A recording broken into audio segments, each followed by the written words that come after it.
Hi, welcome to my channel. ಇವತ್ತು ರವೆ ಉಂಡೆನ ಹೇಗೆ ಮಾಡೋದು ನೋಡ್ಕೊಳ್ಳಿ.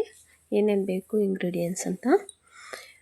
ಹಾಲು 1/4 ಲೀಟ್ರು, ರವೆ ಅರ್ಧ kg, ಅದನ್ನು ಹುರ್ಕೋಬೇಕು. ನಂತರ ನಾವು ಕೊಬ್ಬರಿ ತೊಗೊಂಡಿದ್ದೀವಿ.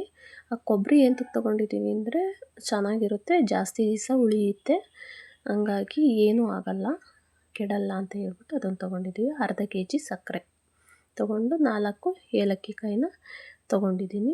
ಇಷ್ಟು ಬೇಕಾಗಿರೋ ಅಂತಹ ಇಂಗ್ರೀಡಿಯೆಂಟ್ಸು. ಇದನ್ನು ಹೇಗೆ ಮಾಡೋದು ನೋಡಿ, ಇವಾಗ ತೋರಿಸ್ತೀನಿ.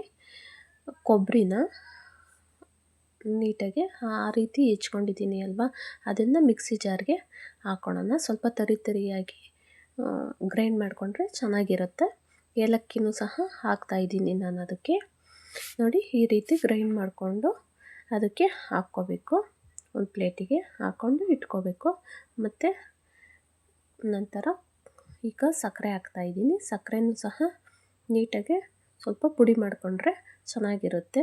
ಅದು ಹಂಗಂಗೆ ರಾಳು ಸಿಗೋದಕ್ಕಿಂತನೂ ಈ ರೀತಿ ಪುಡಿ ಮಾಡ್ಕೊಂಡ್ರೆ ಏನು ಸಿಗಲ್ಲ, ಕಟ ಕಟ ಅನ್ನಲ್ಲ, ನೀಟಾಗಿ ಚೆನ್ನಾಗಿ ಸ್ಮೂತಾಗಿ ಚೆನ್ನಾಗಿರುತ್ತೆ ರವೆ ಉಂಡೆ. ಹಾಗಾಗಿ ನಾನು ಇದೇ ರೀತಿ ಮಾಡ್ಕೊಳೋದು. ನೀವು ಸಹ ಈ ಥರನೇ ಟ್ರೈ ಮಾಡಿ, ಇದೇ ಥರ ಮಾಡ್ಕೊಳ್ಳಿ, ಚೆನ್ನಾಗಿರುತ್ತೆ, ತುಂಬಾ ರುಚಿಯಾಗಿರುತ್ತೆ. ರವೆನ ಹುರ್ಕೋಬೇಕು ಮತ್ತು ನಂತರ ಹಾಲನ್ನ ಕಾಯಿಸ್ಕೊಂಡು ಇಟ್ಕೋಬೇಕು. ನೋಡಿ, ಈ ರೀತಿ ಸ್ವಲ್ಪ ಕೆಂಪಗಾಗೋವರೆಗೂ ಹುರ್ಕೋಬೇಕು. ಅದು ತಳ ಒತ್ತಿರೋದ್ರಿಂದ ಸ್ವಲ್ಪ ಕಪ್ಪಾಗಿದೆ, ಏನೂ ಆಗೋಲ್ಲ. ಅದನ್ನು ಆರಿಸ್ಬಿಟ್ಟು ಹಾಕಿದ್ರೆ ಏನೂ ಆಗಲ್ಲ. ನೋಡಿ ಎಷ್ಟು ಚೆನ್ನಾಗಿ ಆಗಿದೆ ಅಂತ ಹೇಳ್ಬಿಟ್ಟು. ನೋಡಿ, ಇಷ್ಟಾದರೆ ಸಾಕು. ನಂತರ ಇದನ್ನು ಪಾತ್ರೆಗೆ ಹಾಕ್ಕೊತಾ ಇದ್ದೀನಿ. ನೋಡಿ, ಈ ಪಾತ್ರೆಗೆ ಹಾಕ್ಕೊಳ್ಳಿ.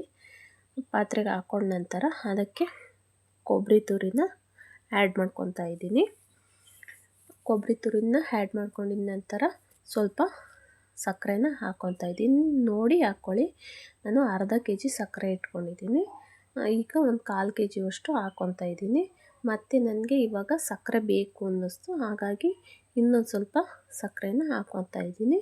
ಅದರಲ್ಲಿ 1/4 kg ಎರಡು ಸಪ್ರೇಟ್ ಇಟ್ಕೊಂಡಿದ್ದೆ, ಅದರಲ್ಲಿ ಸ್ವಲ್ಪ ಹಾಕ್ಕೊತಾ ಇದ್ದೀನಿ. 1/4 kgಗಿಂತ ಒಂದು ಸ್ವಲ್ಪ ಹಾಕ್ಕೊತಾ ಇದ್ದೀನಿ, ಒಂದು 100 ಗ್ರಾಮಷ್ಟು.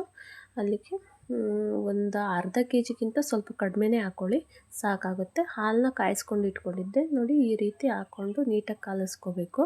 ಅದು ಬಿಸಿ ಆರೋ ಅಷ್ಟೊತ್ತಿಗೆ ನೀಟಾಗಿ ಉಂಡೆ ಮಾಡಿಕೊಂಡು ಈ ರೀತಿ ಕಟ್ಕೋಬೇಕು. ನೋಡಿ, ಚೆನ್ನಾಗಿ ಬರುತ್ತೆ ಉಂಡೆ, ಏನೂ ಆಗಲ್ಲ. ನೋಡಿ, ಈ ರೀತಿ ಕಟ್ಕೊಂಡ್ರೆ ಸಾಕು. ನಿಮಗೆ ಯಾವ ಥರ ಎಷ್ಟೆಷ್ಟು ದಪ್ಪ ಬೇಕೋ ಅಷ್ಟು ದಪ್ಪ ಕಟ್ಕೊಳ್ಳಿ. ನೋಡಿ, ಈ ರೀತಿ ಕಟ್ಕೊಂಡ್ರೆ ಸಾಕು. ರವೆ ಉಂಡೆ ರೆಡಿಯಾಗುತ್ತೆ. ನೀವು ಸಹ ಎಲ್ಲಾದರೂ ಹೋಗಿ ಬರಬೇಕಾದ್ರೂ ಸಹ ಮಾಡ್ಕೋಬೋದು. ಮನೆಯಲ್ಲಿ ಬೇಕು ಅಂದರೆ ತಿನ್ನಬೇಕಾದ್ರೆ ಮಾಡ್ಕೋಬೋದು. ನೋಡಿ, ಈ ರೀತಿ ಮಾಡಿದ್ರೆ ಸಾಕು, ನೀವು ರವೆ ಉಂಡೆ ರೆಡಿಯಾಗುತ್ತೆ ನಿಮಗೆ. ನೀವು ಸಹ ಮಾಡ್ಕೊಂಡು ಟ್ರೈ ಮಾಡಿ.